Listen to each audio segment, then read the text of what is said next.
like Gachagua.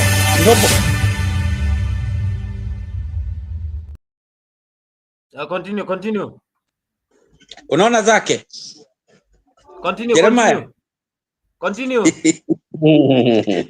Yeah, unaona hizo ndizo zake sasa. So what I was saying is, like Gachagua, let's take a good example of Gachagua. Gachagua, whenever he mobilizes his people, everyone and within our nation is saying that Gachagua is tribal. But basically, and everyone does not want Gachagua to vie for president, for the presidency. However, when Gachagua comes back and to our people and he fights for a right, he fights for a space, why do you call him tribal? You know, when Baba went back to when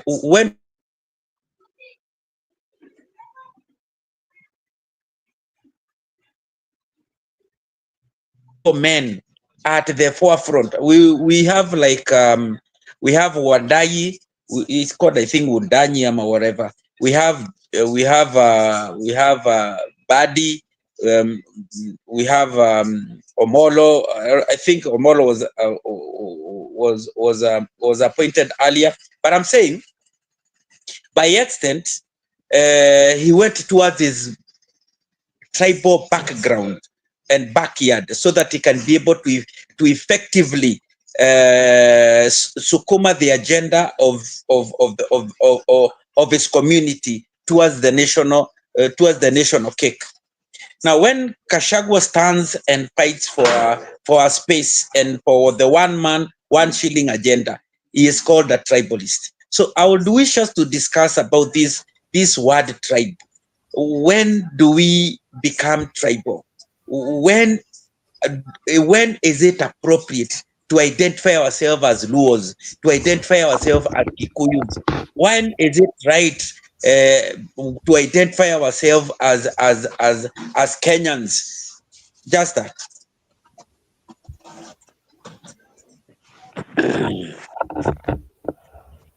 Naona kila mtu ameweka picha, hata mimi leo niweke video basi. Naona hata Alex ameweka video. Kwani wekangi? Yeah, because I'm usually at home, so mimi nakaanga tu hivyo. Alex, habari gani?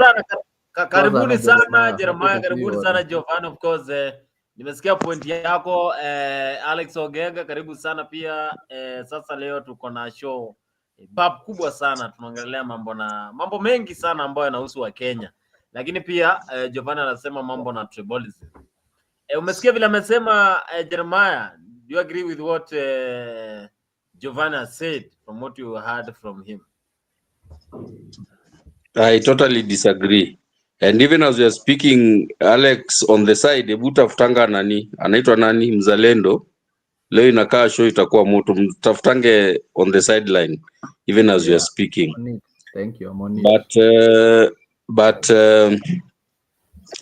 Giovanni, I understand your sentiment, but I disagree wholesomely, because let's face two truths. One, we are 42 tribes in Kenya, and that can never change until the day that the tribes cease to exist, which probably will never happen. We cannot run away from that. The problem comes in when we have what you call negative ethnicity. Okay? Our ethnicity is a very good thing. Our diversity is a very good thing. And in every other sphere of our lives, our diversity is celebrated. Giovanni, you've just mentioned, when the Mulembe Nation are doing their bullfighting, they celebrate it, not because they are fighting another tribe, but it's their culture. When Kikuyus do their, other celebrations, which they do, it's a cultural thing they do. When Maasais do the same, all tribes do that now, and that's what makes us, a beautiful country. because every tribe has space to practice their cultural activities and to dress the way they want in their cultural attires, to eat the cultural foods they want, to drink the cultural drinks they want, to do everything they want. And even in sports, we have cultural clubs. Like, by and large, the Luo nation has Gor Mahia. Gor Mahia is a tribal cultural outfit. Kisis have Shabana, Luyas have AFC and all. And it's a good thing. And some of us in that sphere usually wish other tribes would also have, clubs, so that our national leagues becomes competitively, healthily competitive when it comes to football. It would make our football a very beautiful thing, as long as it doesn't have the violent and connotations to it. Now, that is all positive tribal ethnicity, not tribalism. That is positive ethnicity. Where the problem comes in is when we get into politics. Then we start the negative ethnicity. And this is something that started way back, probably prior to independence, that when we start playing politics, then we become alive to the fact that this is a Kikuyu, this is a Kisi, this is a lawyer, this is Mkamba, this is a lawyer, and all of that. So that is where the problem is. When we practice negative ethnicity, that is where we start having problems. So until we learn to stick with positive ethnicity, we'll always have problems. But like I said, it only plays when we get into the political space. In everything else, we do everything we do and no one interferes with the other. And when we live alongside each other very well. When it comes to the issue of Gachagua, right now in Kenya, Gachagua is the epitome of negative ethnicity. And Giovanni asked me why. Okay? When Gachagua talks about the unity of the Kikuyu, okay, he doesn't say that it's a unity of purpose so that Kikuyus can stay united. He always find a way to say it that the Kikuyus need to unite against the other. The other is almost like the rest of Kenya. The way he plays his tribal card is so negative in his choice of words, in his choice of behavior, in his choice of mannerisms, in his choice of venues. If you listen to Gachagua very, very well, very, very keenly, you realize, and this was very evident when he was in Washington the other week. He is saying he has gone to meet Kenyans. Okay? Then when he starts his speech, he starts in Kikuyu. His chanting songs are all Kikuyu songs. His performers are Kikuyus. And everything he's saying in his utterances in that space is how Kikuyus are better than everyone, and without Kikuyus, Kenya can't exist. Without Kikuyus, the economy dies. You see how that creates a negative mentality amongst non-Kikuyus. And that's what I mean, negative ethnicity. Right now, he is not coming across as somebody who wants to unite Kenya. And I can tell you this for a fact, Giovanni, if you don't know. Gachagua knows very well what he's doing. What he's doing, he is putting his base together.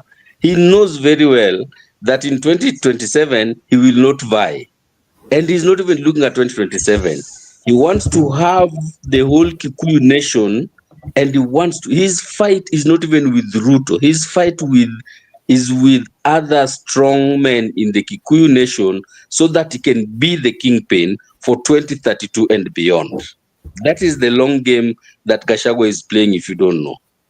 Yeah, he's just preparing so that it takes that space and get a hold of the Kikuyu nation. Then after 2027, then he can now change his stripes and start saying he's a nationalist, but he will be a nationalist as the kingpin of the Kikuyu nation.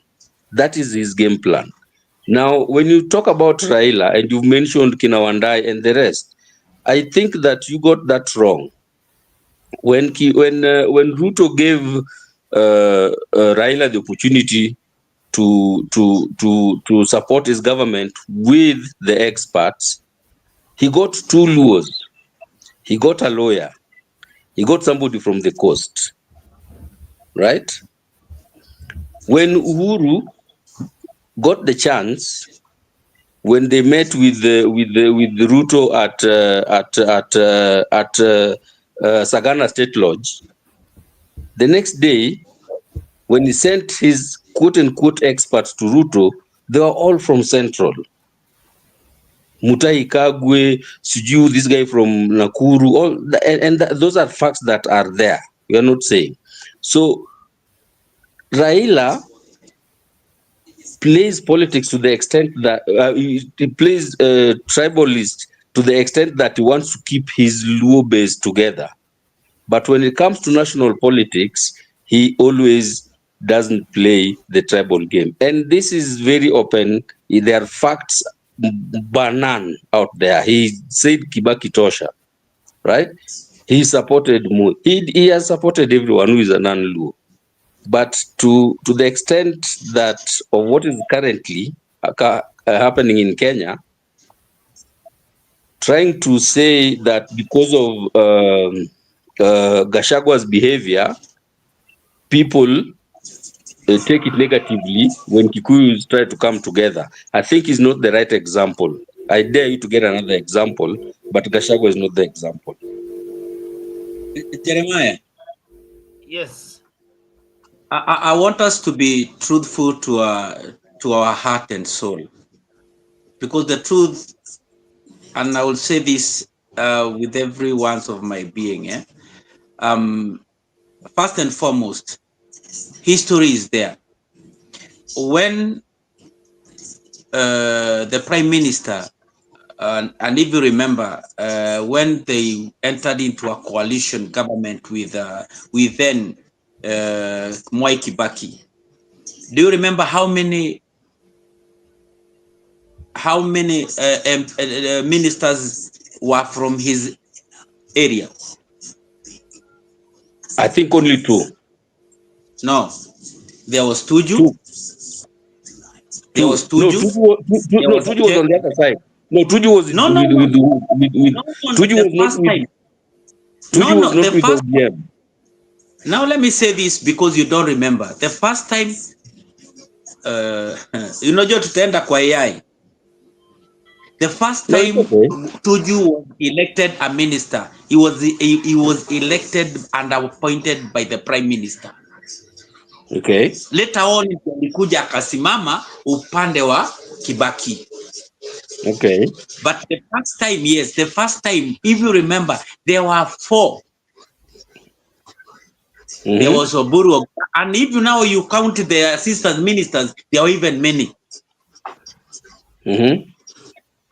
Remember, there was he's called who now the current governor of Migori. Is it Migori? Ayeko, someone Ayeko, and there was Oburu Oginga. There was Tuju. There was I just remember that there were four. I'll look at the at the records. What I can say, the problem with my kinsman Gachagua, as you said, I agree with what you said. His game plan basically is to consolidate the narrative of the Mount Kenya region. Not only for this time 2027, the coming 2027, but beyond 2027 towards 2032. However, yes, because he needs and he wants to be a king person, a kingpin of sorts. I don't know, and the truth on the ground is this: he has taken control of the ground. There is nothing you can say to the people of Murima from Tarakaniti going all the way towards Laikipia, Nyandarua, and Nakuru, and all the Kikuyus that are in diaspora in Lamu, Sambweni, and wherever. So he has taken control, maybe not wholesomely, but with enough gusto. However, that is in agreement of what you said. However, what I have a problem with is every time Gachagua is on the side of Mulima, is anatetea watu wa Mulima, there is a problem. And when the Luos were being castigated, they were being clobbered by the government back then in 2023, I remember the one scapegoat who the Luos actually identified and separated away from the rest is Gachagua.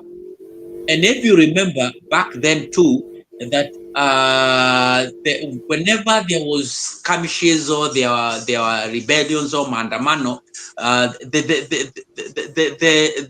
Nyanza, in particular, the Nyanza MPs came out always on force. Now, look at the parliament right now. Look at the parliament right now. Whenever the name Gachagua is being mentioned, it is majorly the Nyanza politicians who are always against and always on the throat of Gachagua. Kina Junet, kina Mili, kina anaitwa nani? And these are man I respected a lot. Hii anaitwa huyu senior counsel huyu. Wacha Orengo. Huyu mwingine huyu Atiende Omolo. Otiende Omolo. You understand what I'm saying? And many others.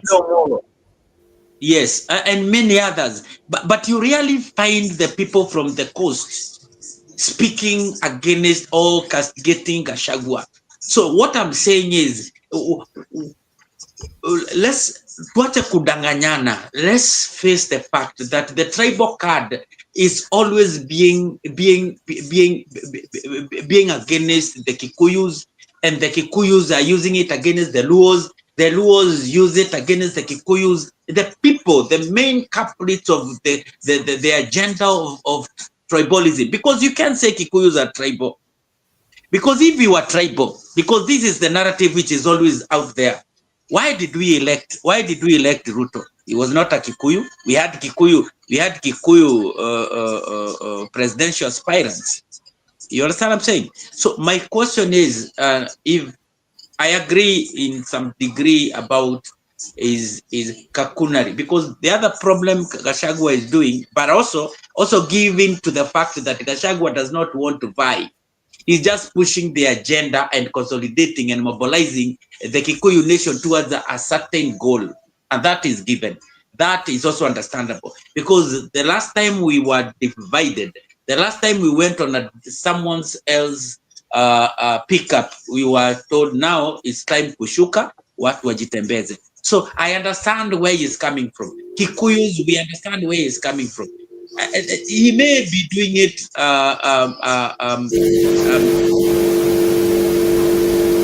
in a rash way or in an uncouth way, but he is also human.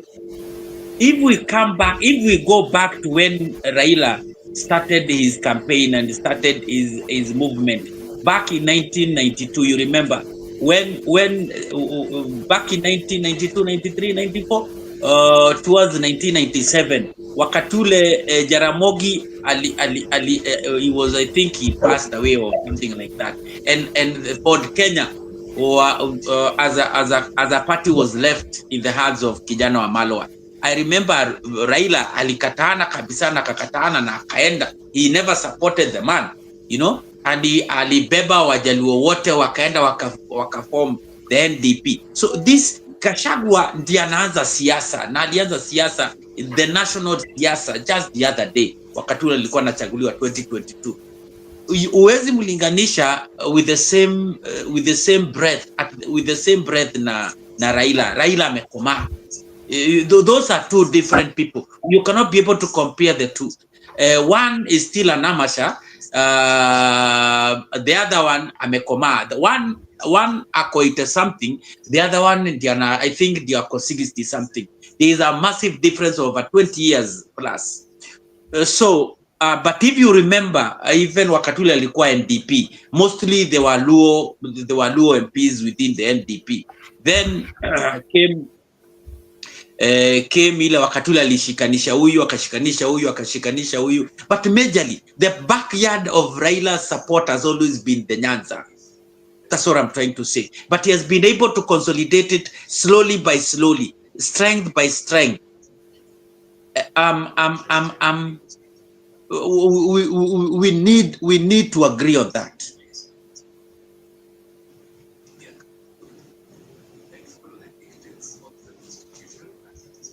We need to agree on that. Alex, what is your take on tribalism? Nasikia vile Jeremiah amesema, Giovanni pia amesema. Thank you for this opportunity. Once again, I'm happy to see you all on the platform, from Jeremiah, Giovanni, and you, Bonnie. And to respond to Jeremiah, Mzalendo will be joining us in a few. Amesema is on his way to simalize show mapema. So my take on the tribalism issue. First of all, I don't believe we are tribal. I believe it's the politicians who weaponize their communities in order for them to be tribal. And I look at things this way, Bonnie. For example, if Jeremiah is taking his kids to a school, he doesn't care whether the principal is Kikuyu, is Kamba, is Kalenjin, or whatsoever.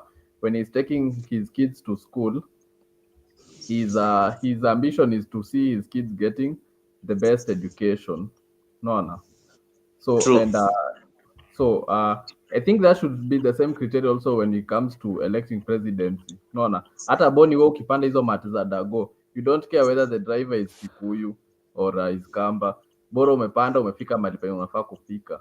So that should be the same thing in presidency. When you're electing presidency, you should elect leaders based on meritocracy, not based on the tribal lines that we come from. And that's why I don't want to believe we're all tribal.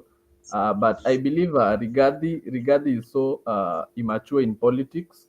But I don't also understand why we are discussing somebody who has already been impeached and cannot hold any office. If we are a country that follows the constitution, then Rigathi cannot hold any office. But I believe Rigathi is misusing the Kikuyu community and is banking on the fact that there are many in the country. So that's his opportunity for him to try all he can to mobilize everyone. And he's so entitled, yani anaamini he's the kingpin. Because some few months ago, Kindiki met up with the musicians from Mount Kenya. Then later on, Rigathi was the first one to come out and say that those leaders who went to meet Kindiki, their songs should not be listened to. People should boycott their concerts, and it's like they should be shadow banned in the industry. Of which that's very wrong. You cannot dictate to the audiences what they're supposed to do or whom they're not supposed to listen to. So for me, I think Rigathi is trying to weaponize a whole community and is banking on the fact that there are many in the country, so that he can become the kingpin of the Mount Kenya. And in his tour in Boston, he said that everyone, the Kalonzos, the Mathas, they're all going to look for votes, and then Watakati 2026, and then they speak about whom is going to be chosen. So, and he said he's the best person to face Ruto, of which I think it's false. He's not the best person to face Ruto. And Rigathi knows where Matiang'i is from. The most Kisii votes they can generate is 1 million or 1.5. Hata 1.5 inakani mingi. He knows where Kalonzo is from. The votes are not many, and he knows Martha is not good at mobilizing the people from the mountain. So anajua he will garner the most number of votes, because anajua the only way is the tribal way. So what I think Rigathi is, and I also want to agree with Jeremiah. There's a time Jeremiah said on the show that Rigathi cannot endorse somebody from the mountain. I 100% agree with it right now. I came to see it when you went to Boston, and I agree with you, Jeremiah. Right now, in 2027, Rigathi cannot endorse anyone who is not from the mountain. So that's another prediction that I want to make.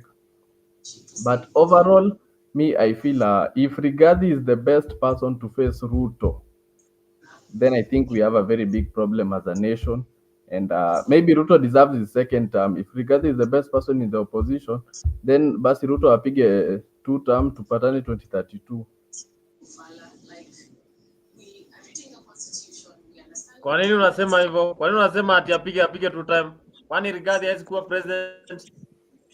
No, you see, Boni, by the way, sasa ukiangalia unajua Rigathi Gachagua is the Boni, most popular politician in the country from the statistics. Boni, popularity should not be the factor that gives you presidency. It's about integrity, accountability, and good governance. So popularity is not a factor. You can be more popular than me, Boni. But even that, Boni, where are you getting that data from? That Gachagua is the most popular politician in Kenya. But can I also ask you? Can I ask you, Jeremiah? Can you cite your source? Yes. Can I ask you something, Jeremiah? Raila has never been a popular candidate within the central or within the Mount Kenya region. And every person within the Mount Kenya region has always seen Raila as a bad person. You have heard the Majina, Mogoroki, Do, ABCD, Modoagoma, all those kind of names. Does it necessarily mean that is the way he is? No. So whenever a bad mouthing Gachagua is coming from, it is coming from the basin of Nyanza and Rift Valley. You're going to disagree. Let me finish.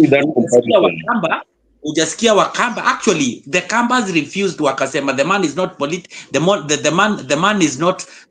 man is not tribal. They stood with him wakati alikuwa anakuwa injected out of his seat.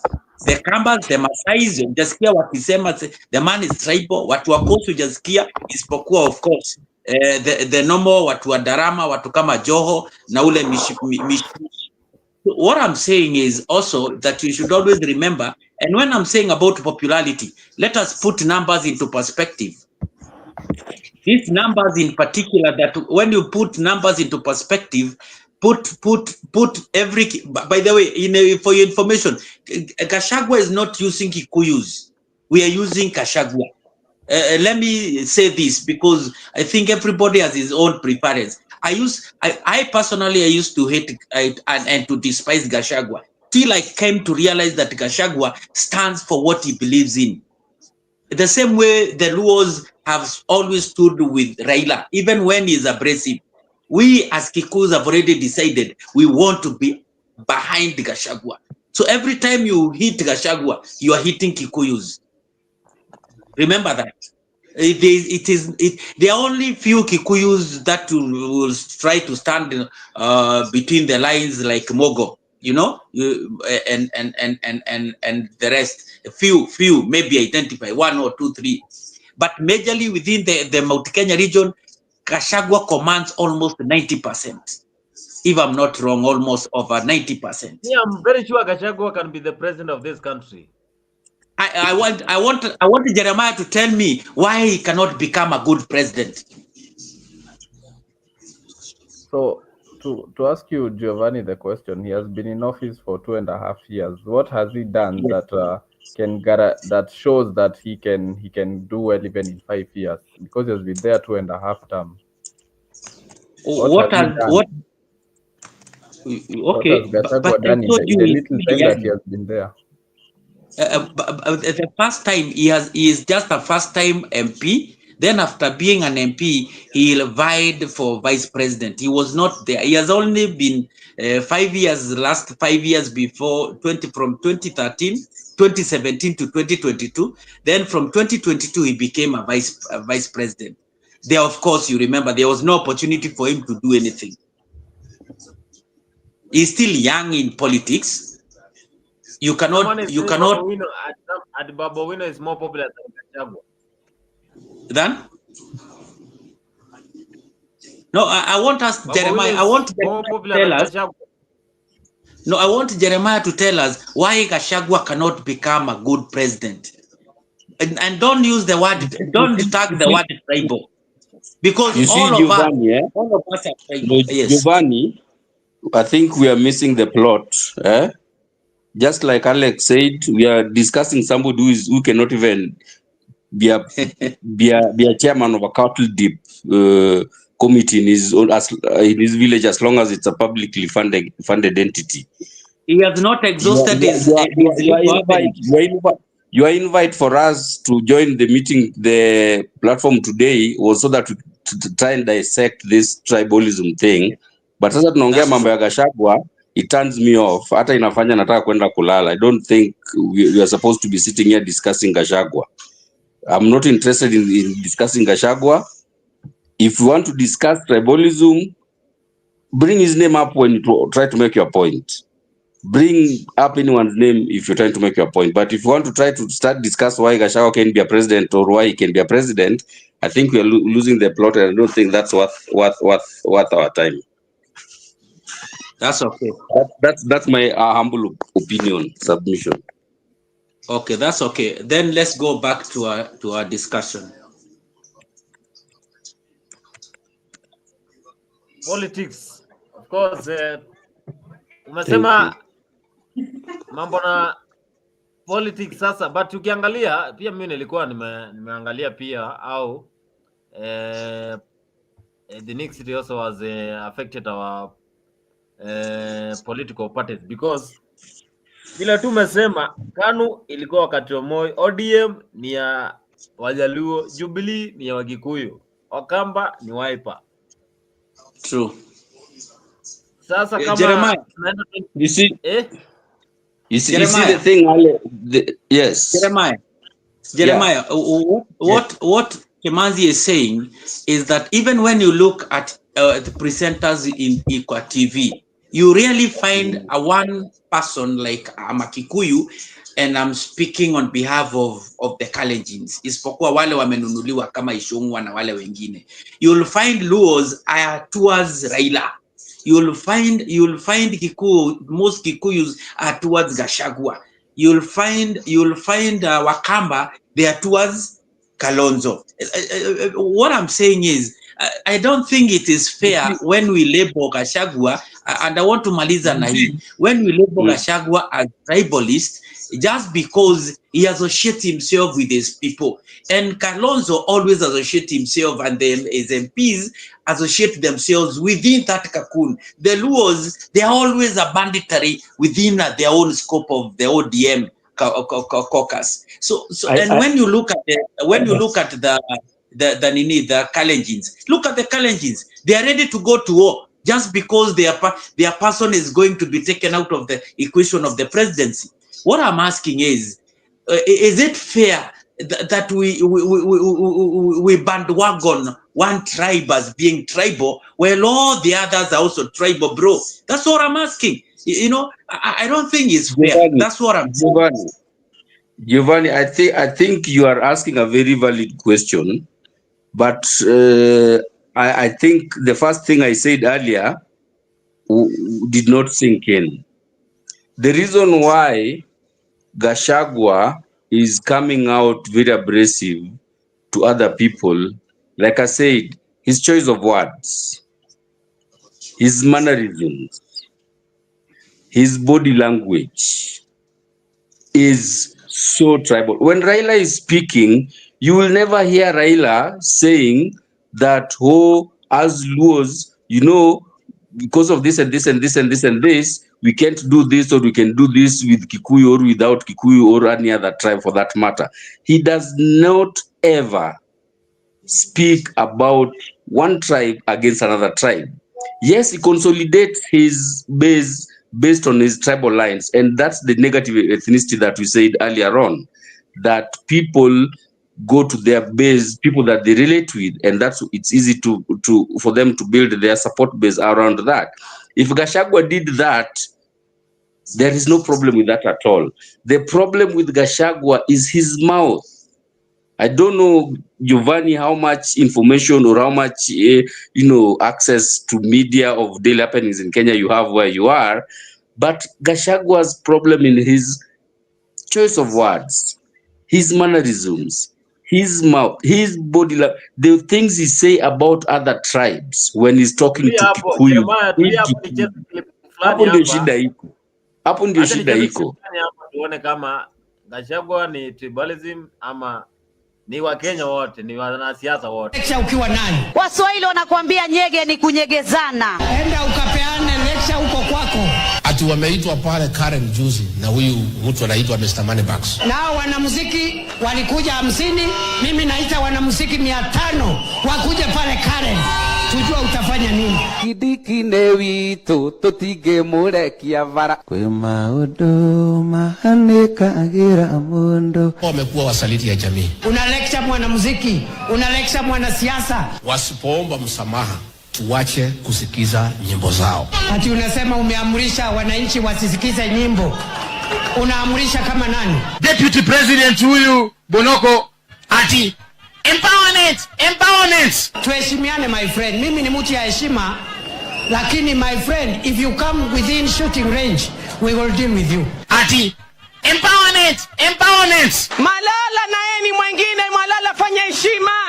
Umekuwa na mdomo wa kutukana watu. Malala, nataka kukwambia tena kwa mara ya pili. Malala, koma kiume na magari uende ukasukume. Hatutaogopa. Lakini mnajua katika msafara wa mamba huwa mburukenge hakosekani. Wameona kwamba ground imetereza, wameanza programs ambazo zinaitwa ati empowerment programs. Sisi hatutaki nyenyenye. Ukileta nyenyenye. Fimbo. Uwezi kuwa wewe utaninyegeza na mimi sikunyegezi, haitaleta show. Wangenipatia hiyo docket hiyo ya usalama siku 3 peke yake.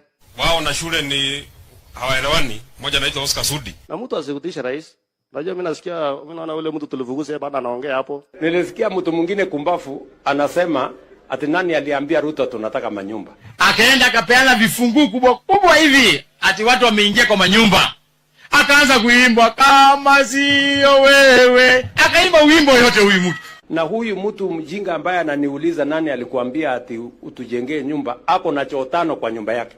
Si huyo mtu ni kumbavu kabisa. Kama sio wewe. Jericho kulikuwa na watu wa makelele kama hawa. Wale watu wamepatia nyumba zote, kesho yake polisi wanakuja na watoa. Wanawaambia hiyo haikuwa nyumba zenyu, tulikuwa tunapiga tu picha na vifunguu. Bottom up ni hiyo, kutoa mtu pale kwa slum kupeleka kwa ghorofa ya 11. Hiyo ndio bottom up. Kwani iko bottom mingine kuliko kwa nyumba?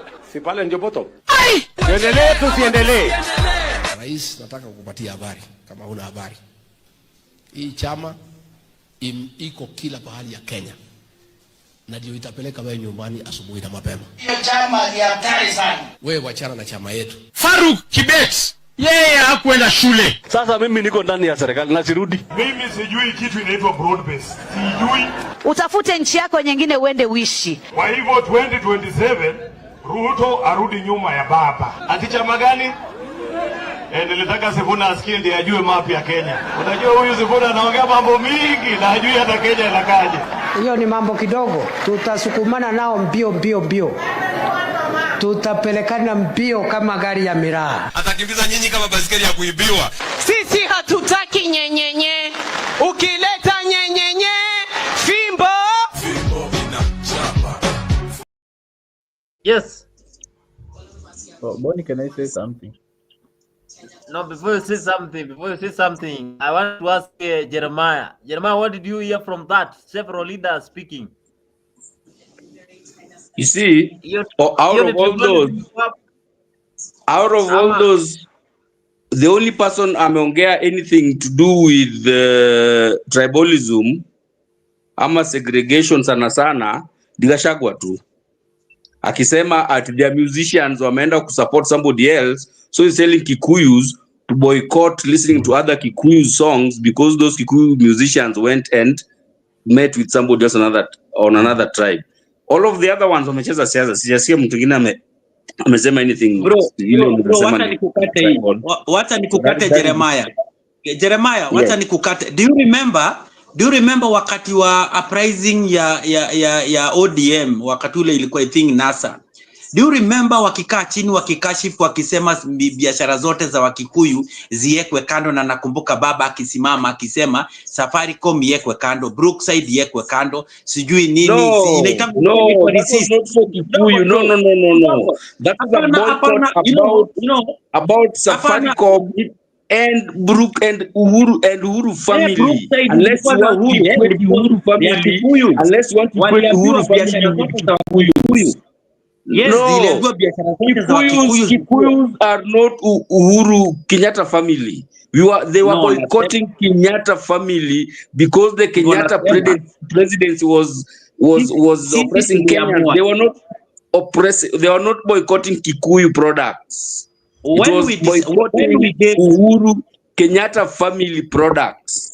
When we gave Gachagua the mandate for the kingpin, we gave him all the keys. Akisema tunaenda left, the same way vile nyinyi munasemanga. Baba akisema mwende left, munaendanga left. Akisema mwende right, tunaendanga right. Sisi tuliamua. Gachagua akisema tuende right, tunaenda right. Hatutakuwa na mgawanyiko. Kama these musicians tumeamua tunachapwa, hatuwezi kuwa tunachapwa, mali yetu inagandamizwa kama sahi. Bro, look at what is happening right now in our country. All the demonstrations ambazo zilifanyika Kenya mzima, only the Kikuyus ndio wanakuwa castigated na ndio wamepelekwa kotini. In Murang'a, in Nyeri, in Kiambu, zilifanyika huko. Let me finish. Kushika watu Kisumu. Na hakuna kitu ilifanyika Kisumu. But kulikuwa na demonstration Kisii, kulikuwa na demonstration Migori, kulikuwa na demonstration Kakamega, kulikuwa na demonstration Eldoret.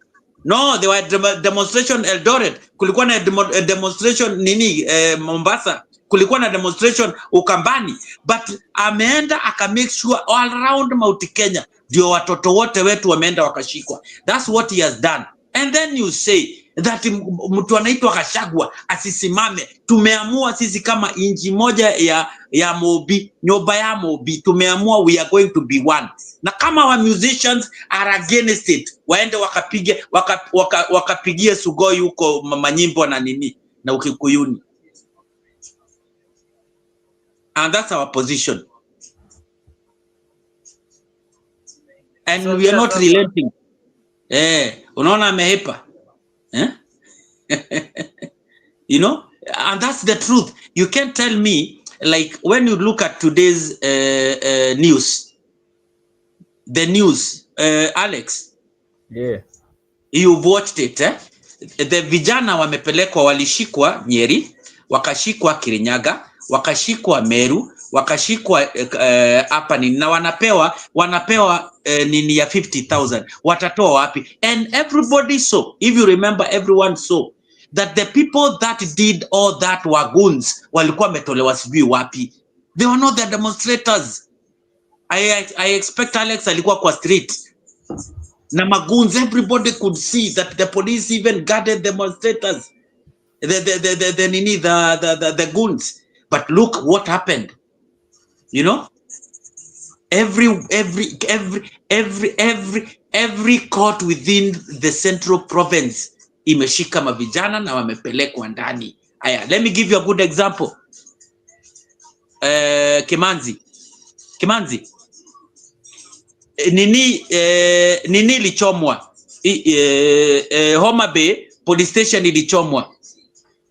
Kuna kijana hata mmoja alishikwa. Walisema kuna wenye walishikwa, wale walihusika. Exactly what I'm asking. Did you see anyone being even arraigned in court? Bado. Still, when Gachagua is anasimama anatetea Wakikuyu wao wale wanaumizwa, mnamuita tribalist. So mnataka tutetewe na nani? Who do you want for them to stand on the gap and cry freedom for us?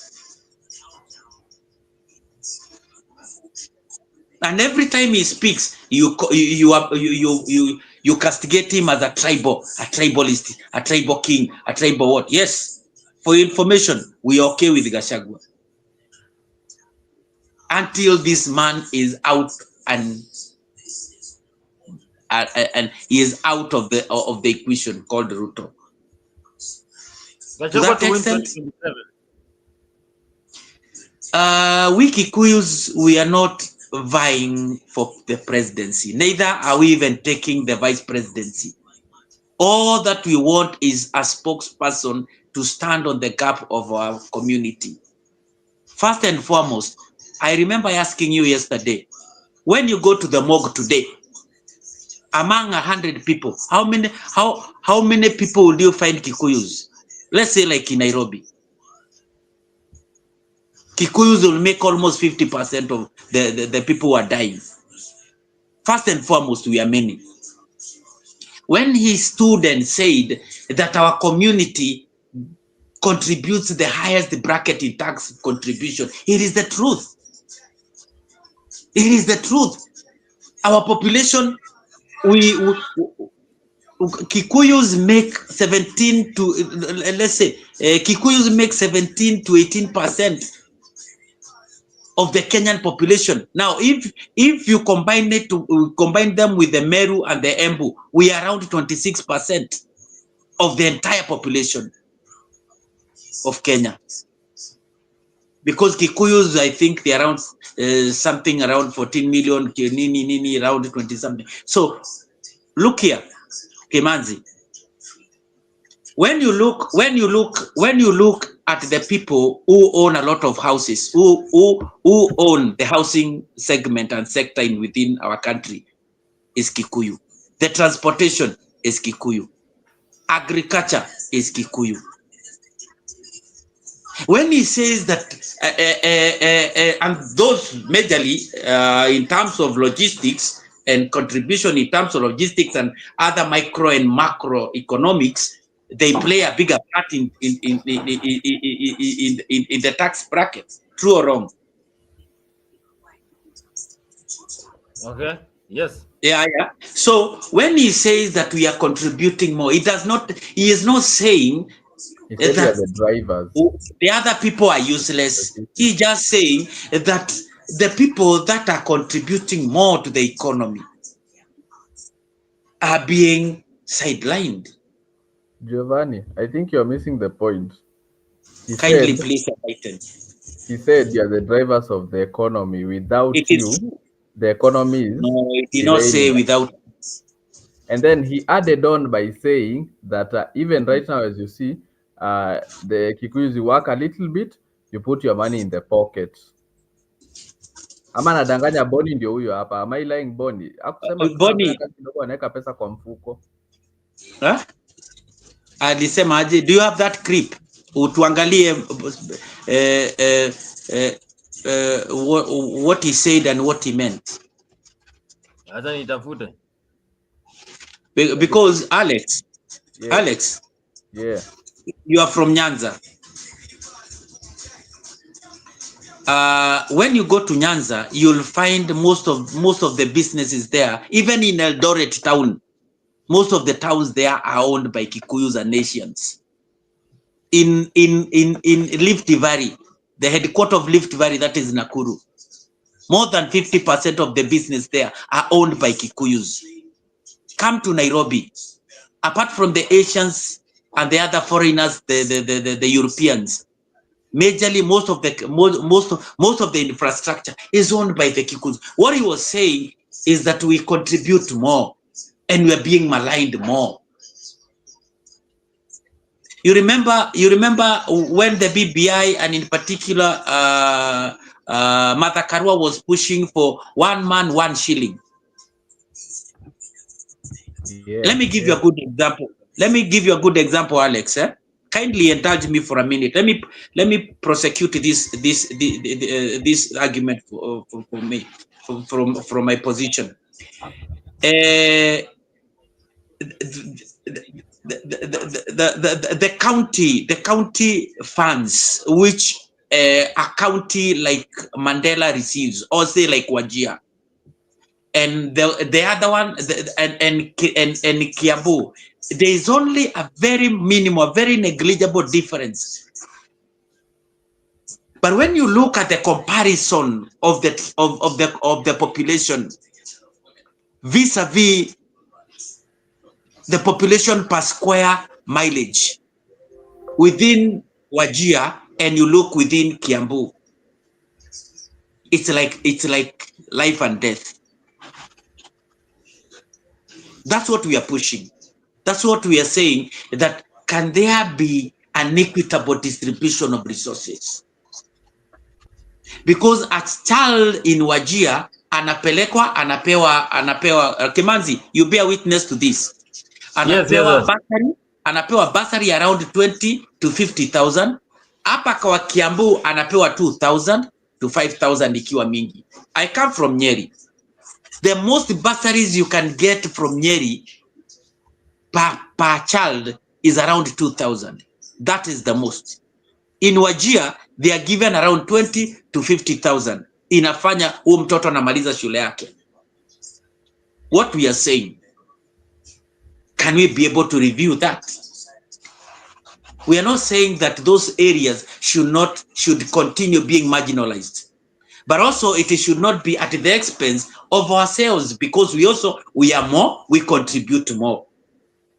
Our population as a community, we are high.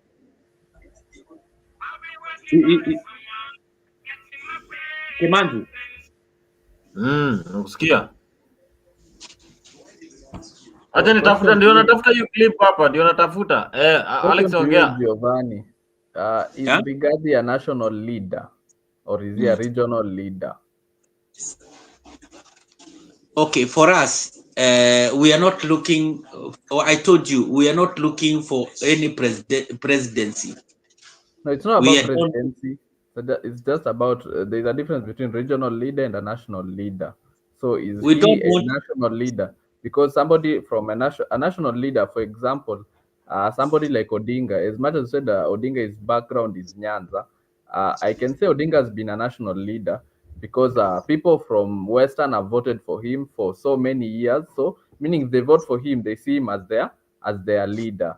People from Coast, people from even Mandera, even from where Boni is from, Ukambani, people have voted for him. So I can say they resonated with him as a national leader.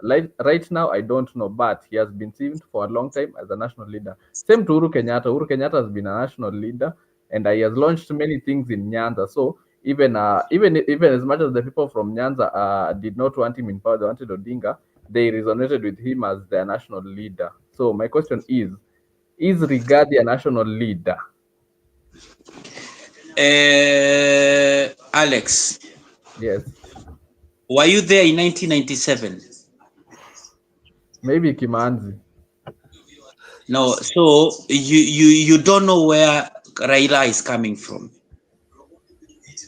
Raila vied for the presidency in 1997, and the only votes he got were from Nyanza.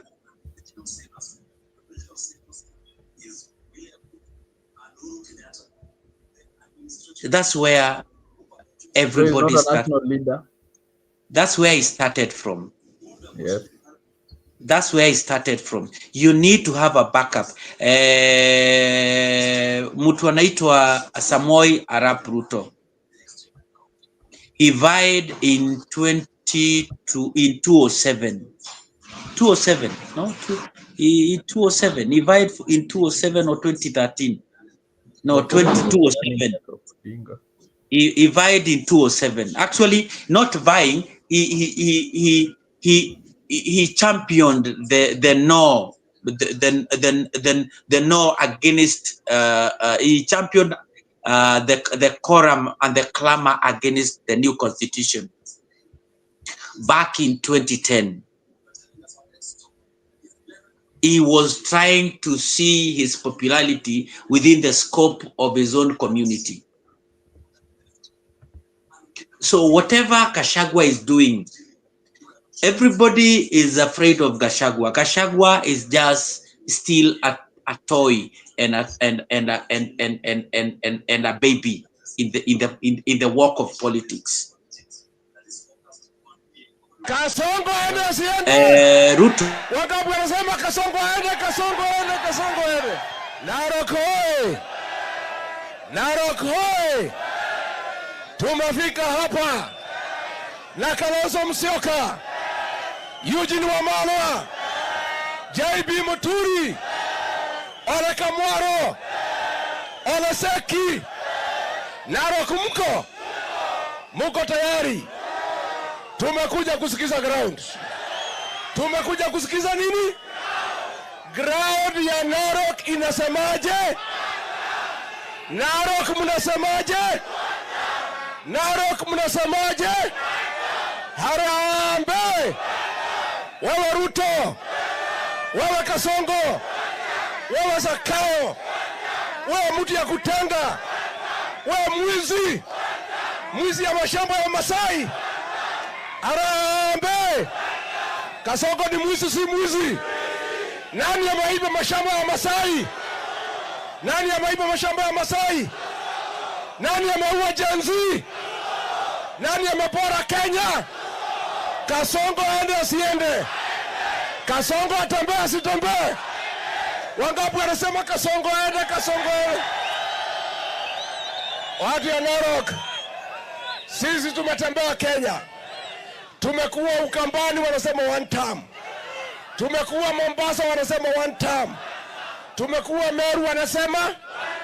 Tumekuwa Kisii, wanasema. Tumekuwa Kakamega, wanasema. Je, Narok mnasemaje?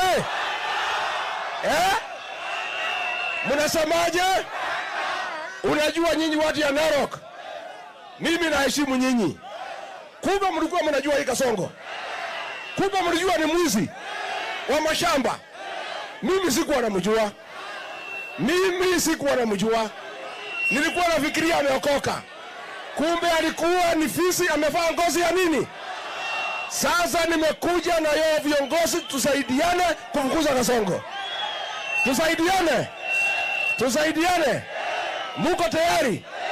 Muko tayari? Mnajua chama ya Rigiji inaitwaje? Nikisema DCP unasema sikiza graph. DCP. Sasa watu wangu nataka tusikizane. Si ndio? Mimi naona hatari hapa Narok. Si ndio? Naona hatari hapa Narok. Si ndio? Tukianzia hapa Narok, huyu Kasongo asipofukuzwa ataiba mashamba yenu yote. Kweli ama uongo? Yes. Giovanni, you can answer Alex's question now. Amekuwa amekuuliza swali hapo. Ingia tu ghafla hata utuambii wasikie. Sasa mimi nimeshindwa nini tena kanatembea. Nafikiria umeamua tuende tukalale. Mwambie sasa alikuwa amekuuliza swali. Sasa from what you heard. Yeah, what I'm saying, Alex, Gachagua is still young in politics. We've had serious people like all these people you find they are currently in leadership. They somewhere they started from. Gachagua is just a one-term MP. Then immediately after being one term, he became a vice president. He vied as a presidential vice president. He has to consolidate his base, because while you're also going to speak on behalf of other on the national table, we have many Kikuyus. Why do people say Gachagua is tribal? Okay, choose who is not tribal, and then ask yourself, is he popular in our place? Alex? Yes. We have Jeremiah Kioni. Is he tribal? I don't think so. Yes. Then why is he not popular in our place? Maybe because he's not good at mobilizing people. Not exactly. Yeah, there are some reasons why we chose Gachagua. We did not choose Jeremiah. There are reasons we chose Gachagua, we did not choose Ishongwa. There are reasons we chose Gachagua, we not chose who is called There are so many of them. Mother Karua. Mother is one of the best people that I admire. But Kikuyus, they are not for mothers. They want Gachagua. They have consolidated. They have consolidated their support behind Gachagua. You see, like when you get married, when you decide this is the woman you want, or the woman decide this is the man you want, everybody has his reasons. Wewe unaweza mwangalia ukamwona, ai, kwani ni nini aliona ndani ya huyu? True or wrong? So we have our reasons why we chose Gachagua. Okay, Jeremiah anasema we were not there to speak about Gachagua, but Gachagua is currently the national debate. Ama ninadanganya Kimanzi?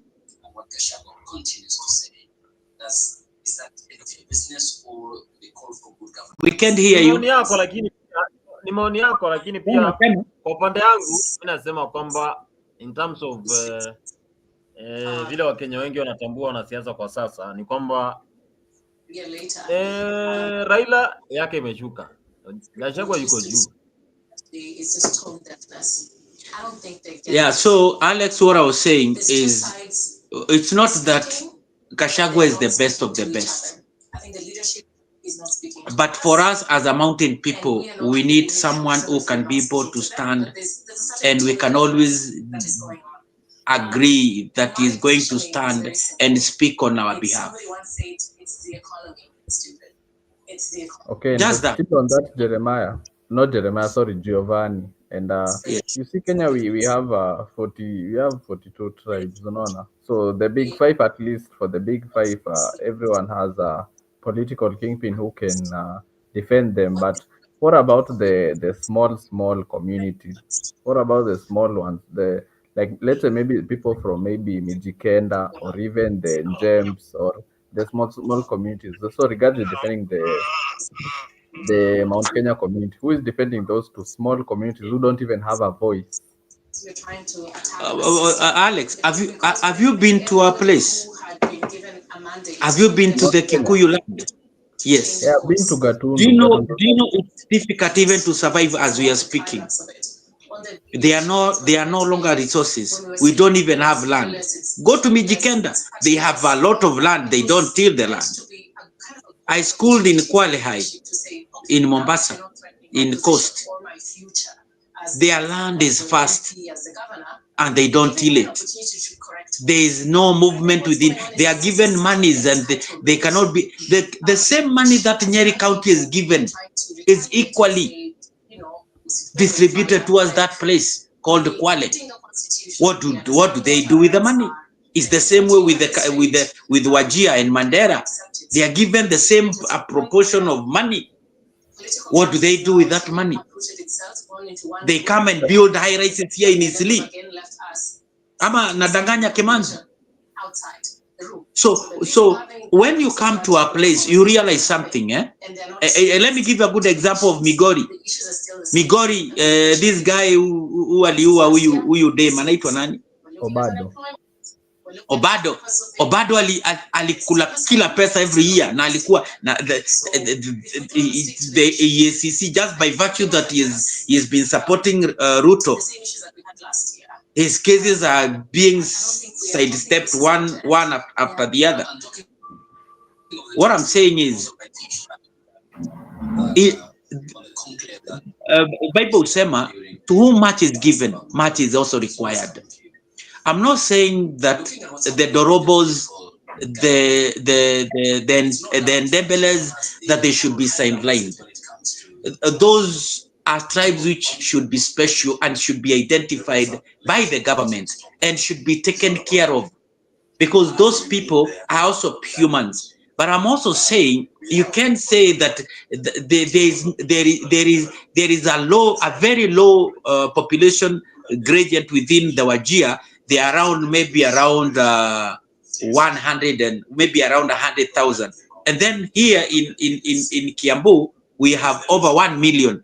And the same resources that you are taking to Kiambu is the same resources you're taking towards Wajir, because it's also apart from that, the terrain is huge within Wajir, but also the population gradient within Kiambu is also high. If anything, we now have more deaths this year than we had last. What conversation we have? We're not. So it means conversation. I can see that is Giovanni, of course, giving his views about Gachagua here. Of course, I can see Gipsy Corner is saying stop selling Gachagua as barbecue beef if he is not the best. That is someone in the comment section there. Anasema usiuze Gachagua. And Martha Karua helped Kibaki ring votes. I won't forget. Presently, that system is what is being rejected. That is someone saying that. And also in the comment section, continue sending them in the comment section there. We are live. We are in Africa 24. We are live here, also discussing what is happening in the world of politics. And I have several guests here, Alex and also Giovanni. Someone is saying Martha Karua, she helped the former and the late Mike Kibaki to ring votes. I won't forget. How do we about that? You know,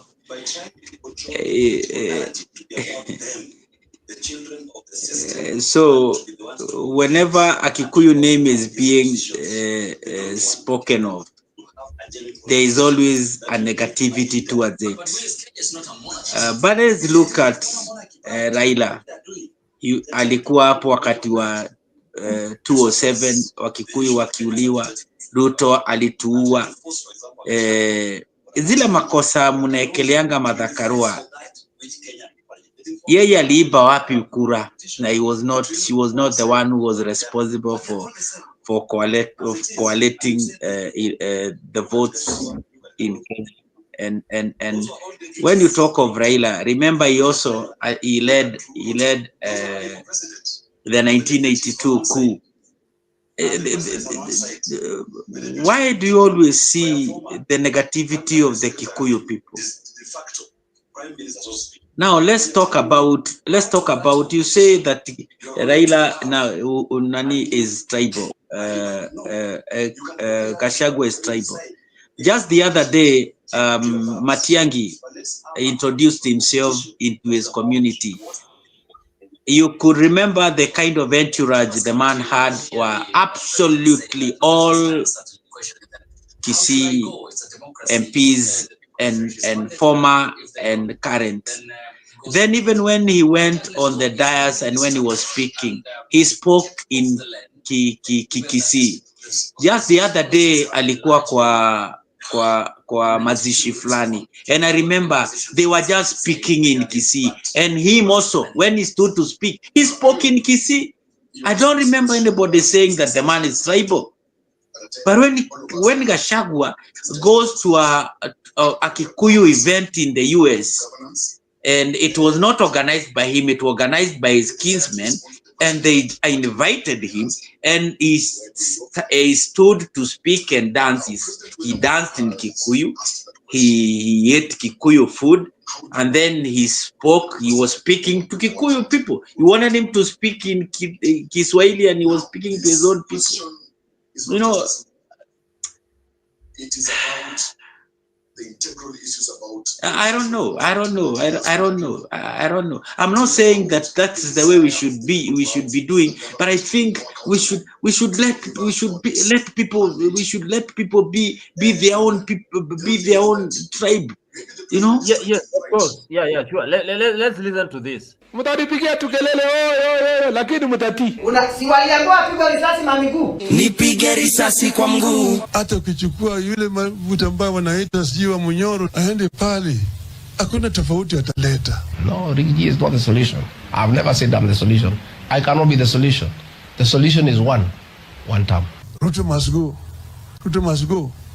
You know, hata Ruto akitoka, hiyo si suluhu. Raila Odinga brings nothing to the table. Even if they are together, we'll beat them 70+1. The politicians are talking too much. talking too much. Ni fire si fire. Unasikia huyu anasimama, anaongea, pressure zishuke. Extra pressure baby when you want and boss. You killing the boy of course. Sasa wale wakora wanazurura huko Nairobi kuuza ukabila. Watawezana na William Ruto? Watawezana na William Ruto jameni? Even if we go to a contest of contesting for a girlfriend with the government, it cannot win against us. Fire, fire. Fire, fire. Hapa Amerika mnasemaje? Wewe Kasongo. Wewe Kaongo. Hawa majamaa wengine hawa hawawezi kuwaambia chochote, watawaambia Ruto must go. One term. Kasongo. Sasa my brother Rigathi anasema one term. Mimi ninasema no term. No term. Si mmewasikia? Wamewaeleza mambo ya kilimo hata siku moja. Wako na mpango tofauti ya ile mimi niko nayo ya mambo ya matibabu. Moto wa Ruto moto umewa. Moto Kawanjiko moto. Moto kwa Ichung'wa moto. Moto wa Kindiki moto. Setani anainama, anaangalia, akaona Kindiki akatoroka huyo. Tuwe na kongamano ili tuzungumuze shida ni iko wapi. It's not possible to have any dialogue with William Ruto. Mimi naelewa Biblia. Mimi nimefundishwa Biblia. Inasema mahali kuna umoja, pale Mungu anaamuru baraka. Mungetaka mimi nikuje niendeshe Kenya kwa migawanyiko? Na mimi najua Biblia inasema umoja. Because the guy is a pathological liar. Kiongea anasema ati yeye hataki Kongole. Wewe endelea tu na yako. Sisi pia tutaendelea na yetu. Lazima watu wasungumuze. Mambo ya kuzungumuza ndio umetufikisha pale tuko sahi. Msikubali na viongozi wenye hawana mipango yoyote. Watu wa ukabila na chuki. Watu wa kisirani na kuendesha vita na kupanga vita ya kuharibu mali ya watu wengine. Nataka nimwambie William Ruto kama sisi hatufiki 2027